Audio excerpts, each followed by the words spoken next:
I think the reason my father let me play baseball was because it was the closest North American sport to cricket. Anything slightly reminiscent of India warmed his heart.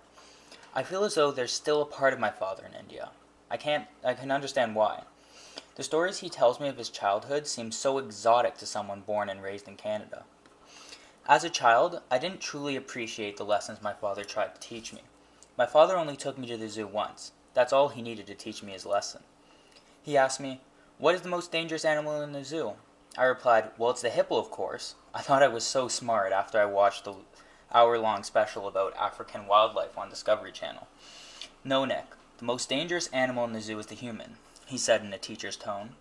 At first, I didn't understand, but as I matured and better understood human nature, I understood his teachings.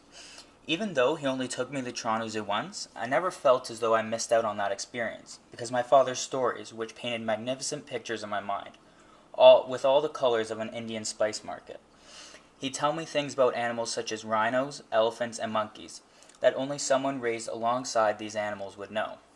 I was taught about all the parallels between human and animal behaviors, like the fact that all living things live with a measure of madness inside them. These lessons my father taught me by way of his stories help me understand who I want to be. My father's talks about religion were just as fascinating as his talks about animals. One can feel the passion surrounding my father when he talks about either subject. I'm happy my father gave me the choice of what I want to believe in.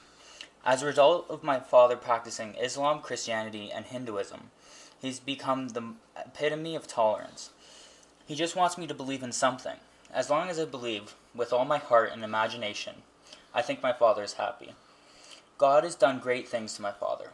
When he was young, the priest, imam, and the pandit tried to convince him that he could only practice one religion. But my father stayed true to himself and his belief in God, and practiced what felt right to him.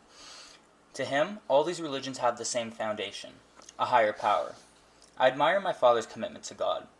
His commitment helped my father face the unexpected turns in his journey through life. I still find it hard to believe my father survived his ship sinking in the middle of the Pacific. No matter how many times he tells me he was stuck in a lifeboat with a zebra, hyena, orangutan, and a tiger, it still amazes me. In my head, I try to put myself in his place on that little boat. I can honestly say I couldn't have survived.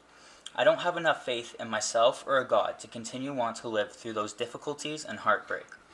My father's belief in God, and that God gave him a miracle to keep him alive, is something I can only admire.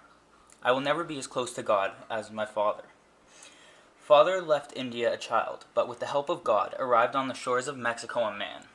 This defining experience is the reason why my father is who he is. I'll never get tired of hearing my father's stories. No detail is too minuscule, no idea is too big in his stories. I'm trying to find something I'm passionate about.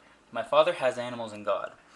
I believe one day, my God will bestow upon me my calling. Just like my father taught me, I will never stop believing.